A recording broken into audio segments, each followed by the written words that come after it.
Assalamualaikum warahmatullahi wabarakatuh.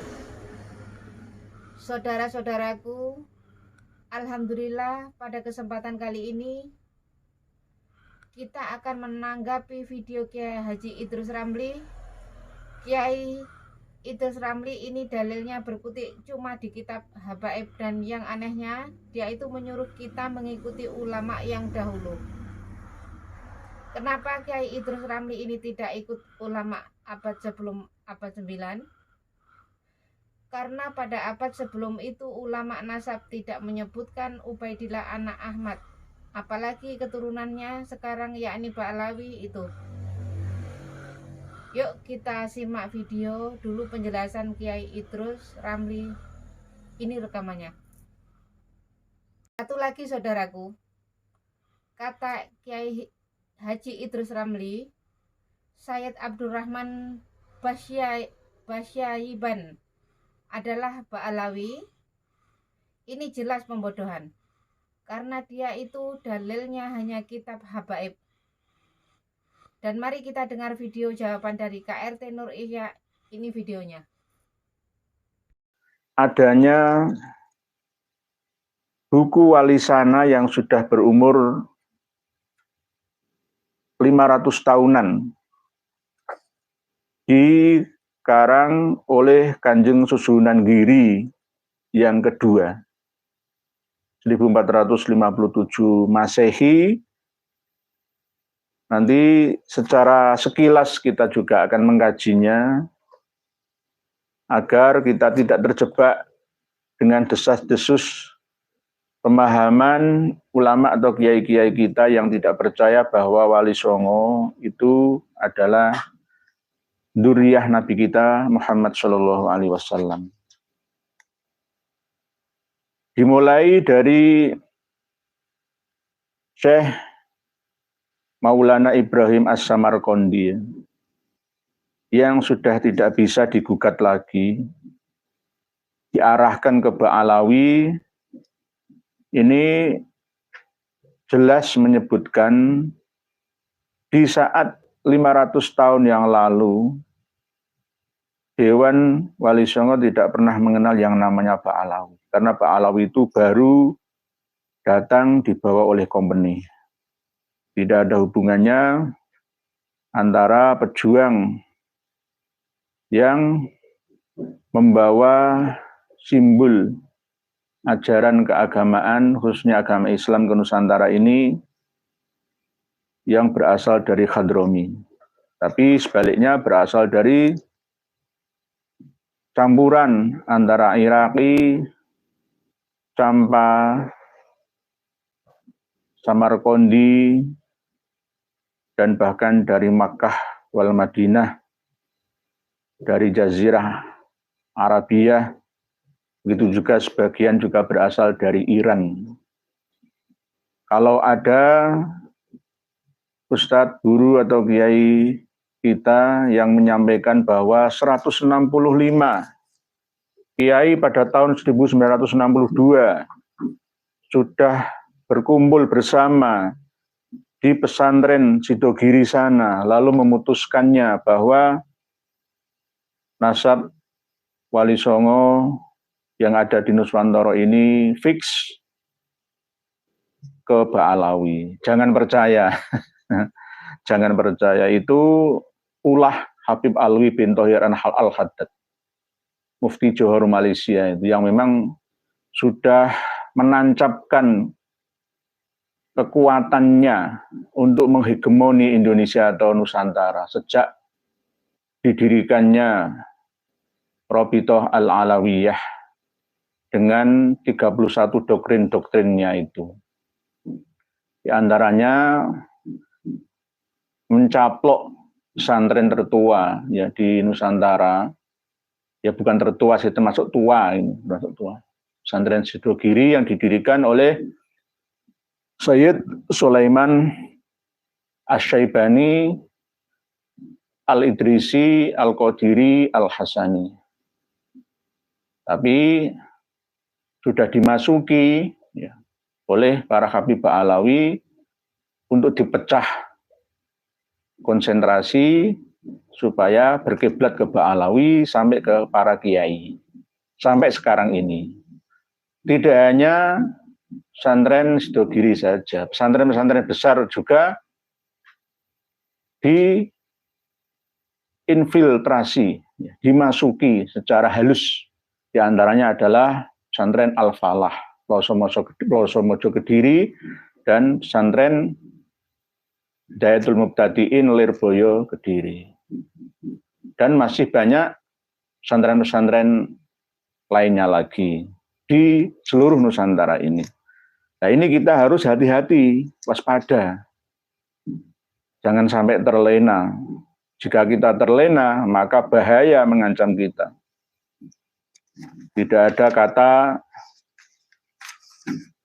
setelah kita terlena terus akhirnya jaya, nggak ada. Pasti akan sengsara sampai anak turun generasi kita. Nah ini, saya akan nembang sinom yang dikarang 500 lebih tahun yang lalu. Yang menandakan bahwa Syekh Maulana Ibrahim As-Samarqandi itu adalah memang terah Rasulullah. Terah Rasulullah. Sinom itu nadanya adalah rimang kono kacarito Sang Syekh Maulana Ibrahim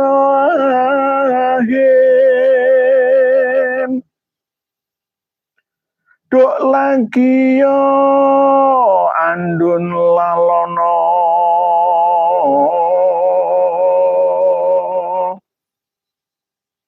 mesuo amaso budi prapting cembona gari sarju harjaning projo angasoken sarira dadya kondanging pawarti lamun wonten Maulana terah Rasul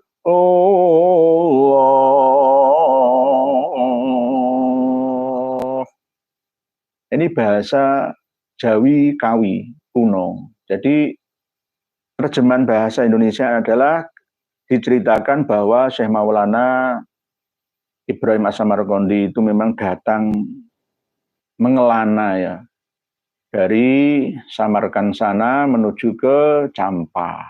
Lalu berkeluarga di sana, memiliki anak, datang ke Jawa. Termasuk beliau adalah Nuriyah Rasul kita. Terus lagi diteruskan pada bait-bait berikutnya yang berbentuk tembang. Ada sinom, ada dandang gulo, ada asmarandono, ini sebetulnya.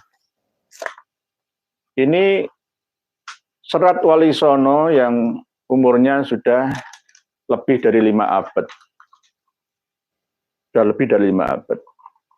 Nanti kalau adu data, ini sudah salin ulang ya, salin ulang karena dulunya di kulit-kulit lembu, kijang gitu. Banyak yang sirna. Bahasanya tetap terjaga. Ini masih murni belum dialih bahasa ke Jawa sekarang terkini atau ke bahasa Melayu atau Indonesia. Atau bahkan Inggris atau Arab sana. Masih murni bahasa Jawa. Jadi jelas diterangkan di sini bahwa kuncinya itu di Syekh Maulana Ibrahim As-Samarqandi. Di antara ulama-ulama kita, sejarawan kita ini masih simpang siur dalam memahami siapa sebenarnya Syekh Maulana Malik Ibrahim Gresik dan Syekh Maulana Ibrahim As-Samarqandi. Sampai-sampai antara Romo Kiai Haji Mustafa Bisri, begitu juga dengan Mbah Abdul Fadl As-Senori, begitu juga beliau Romo Kiai Haji Saifuddin Zuhri, ketika mengarang buku-buku juga masih simpang siur, belum bisa membedakan, karena antara yang memiliki anak dari Raden Paku atau Prabu Satmoto atau Said Ainul Yakin atau Pangeran Samudra itu bukan Maulana Ishak menurut Romo Kiai Haji Saifuddin Zuhri. Jadi masih simpang siur karena tidak berkiblat pada suluk atau serat walisana ini, atau buku yang paling tua lagi akhirnya hanya sekedar tutur tinular saja. Di Atlas Wali Songonya Romo Kiai Haji Agus Sunyoto juga kadang-kadang masih belum bisa pasti tentang asal-usul Ba'alawi yang datangnya abad 19, tapi kok bisa menghegemoni Dewan Wali. Lah ini kan bingung, beliau juga nggak mau dan nggak menentukan secara pasti, walaupun sudah mengatakan bahwa Wali Songo ke Ba'alawi itu adalah hanya sekedar gambling lah ya, hanya sekedar perkiraan. Dan sudah sering saya sampaikan bahwa bukan ahli nasab yang menyambungkan Wali Songo, Dewan Para Wali Nuswantara itu ke Ba'alawi, tetapi ahli sejarah yang mengira-ngira bahwa orang yang berwajah seperti Arab itu semuanya dari Hadramaut sana. Karena hanya sekedar asumsi, interpretasi ini, maka menjadi diyakini sampai sekarang ini, padahal tidak benar. Tidak benar. Jadi buku dulu itu ya begini, tidak terlalu besar bentuk cetakannya. Ini tahun 90-an ya, jadi ya begini ini. Saya sudah pelajari, tapi juga Romo Kiai Haji Saifuddin Zuhri juga kadang masih hanya sekedar referensi ketok tinular atau tutur tinular saja. Itu juga saya juga megang buku-buku kuno, Suluk Linglung, Sunan Kalijogo, Semaloyo, ya. Dan bahkan buku asli zaman Belanda dulu, nggak usah jauh-jauh ke Leiden Belanda sana, saya sudah memiliki semuanya. Ini tulisannya bahkan Mas Yono Coroko Doto Solo, Monggo Bodongo Bodojaya, Monggo Bodongo. Masih murni asli. Inilah pentingnya kita belajar sejarah supaya tidak dikibuli oleh orang-orang yang mengaku ahli sejarah, tetapi salah kaprah. Jadinya menyesatkan ummah dan masyarakat. Contohnya adalah buku Cahaya dari Nusantara ini. Ini buku yang saya boleh katakan buku yang menyesatkan. Buku yang menyesatkan. Tidak ada dasar pijaan sejarahnya, tidak ada khattun nasabah dan khattul mu'arrikhin, itu enggak ada. Ngarang-ngarang sendiri berdasarkan mimpi, berdasarkan halusinasi, mungkin juga malihulia. Seperti malihulianya Habib Salim bin Jindan. Ini, kita akan bongkar di mana letak kesalahannya, banyak sekali. Dari sekian halaman buku yang ditulis oleh Mas Muhundor Ahmad Assegaf ini, hanya sekitar 20%-an yang akurat berdasarkan data. Dan herannya nggak ada yang berani mengingatkannya. Padahal buku Cahaya dari Nusantara ini diterbitkan oleh Abna Seiwun, penerbit Abna Seiwun, Jalan Kiai Haji Samanhudi 15 RT 5 RW 6 Pemalang, Jawa Tengah, kerjasama dengan Anam Pustaka, penerbit Anom Pustaka, Perumahan Gowasari, Jalan Abiyasa 7, Yogyakarta.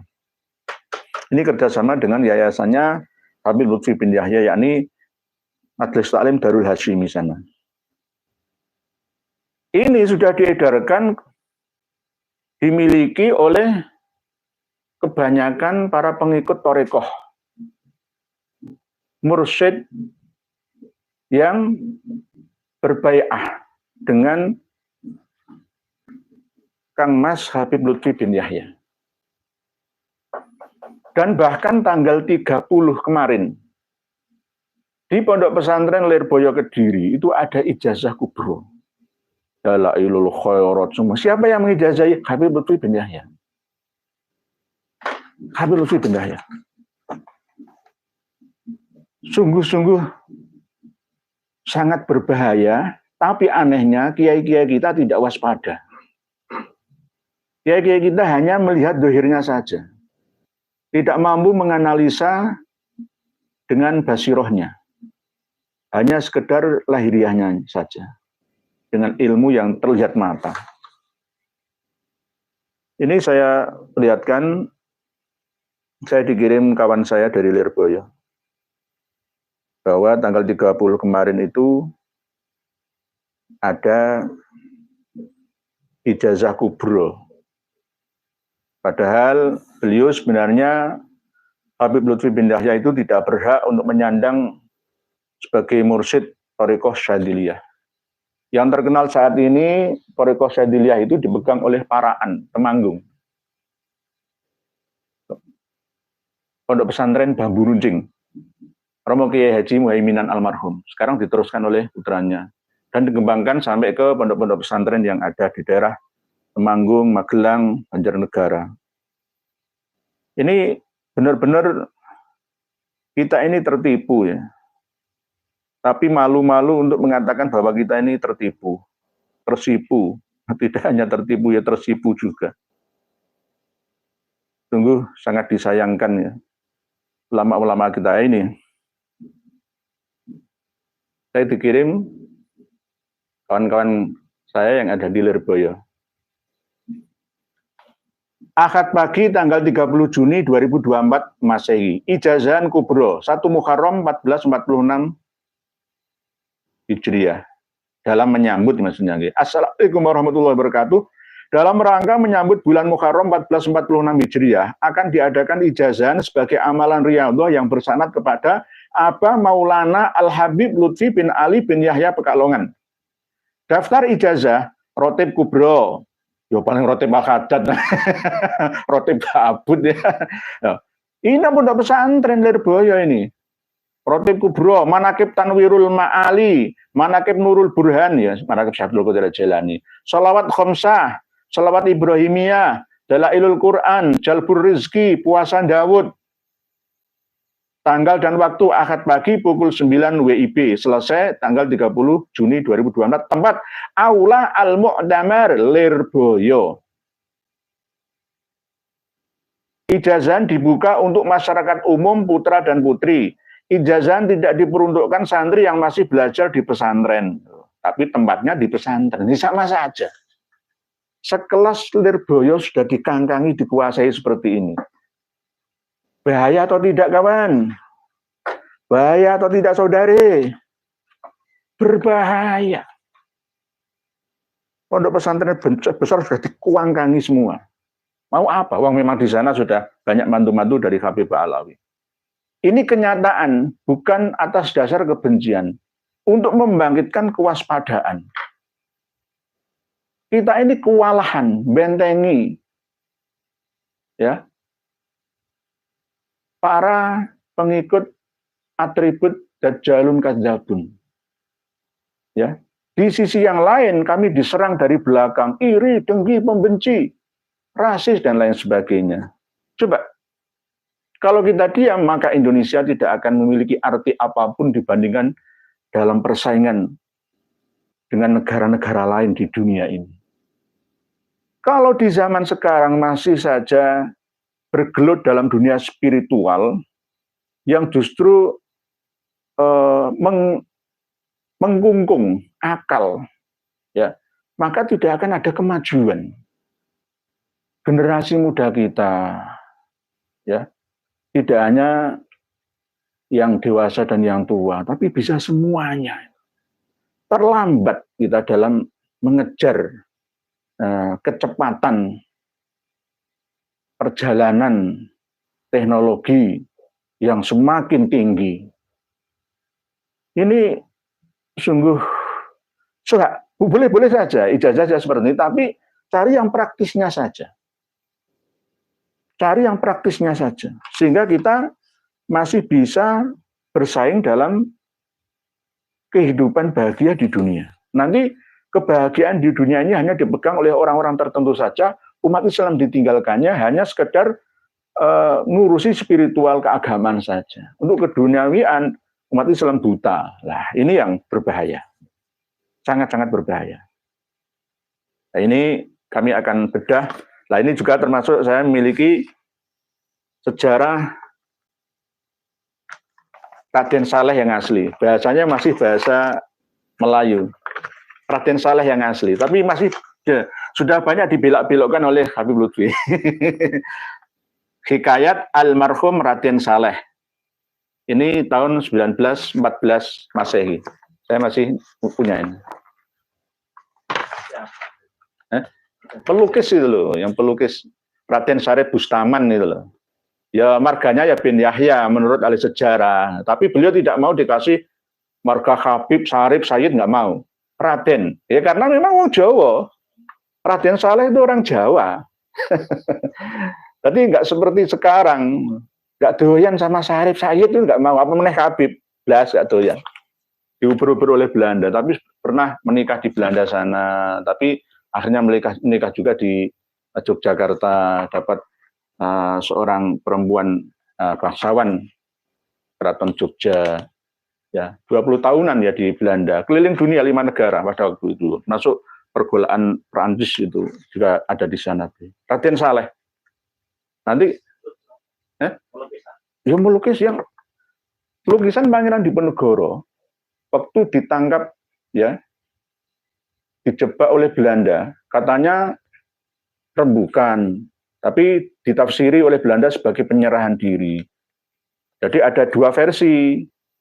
Ya, Painimen dengan Raden Saleh. Kalau Raden Saleh masih membela kewibawaan Jawa, bahwa Pangeran Diponegoro waktu ditangkap, bukan ditangkap sih, dijebak itu memendam rasa marah. Berarti muarah. Beda dengan yang ahli lukis, dulu kan belum ada foto ya. Sebenarnya sudah ada foto loh ya, cuma kok kenapa nggak difoto? Ada foto, ya hitam putih jelas. Oh, mulai tahun 1850-an, 1840-an itu sudah ada foto sebenarnya. Listnya tapi mungkin nggak terawat, mungkin di Leiden sana ada. Pangeran Diponegoro. Jadi Syarif Bustaman atau Raden Saleh Syarif Bustaman itu katanya ada hubungan darah dengan Raden Ontowiryo Pangeran Diponegoro. Nah ini kan berkat otak atik gaduk maduknya Kang Mas Habib Lutfi bin Yahya.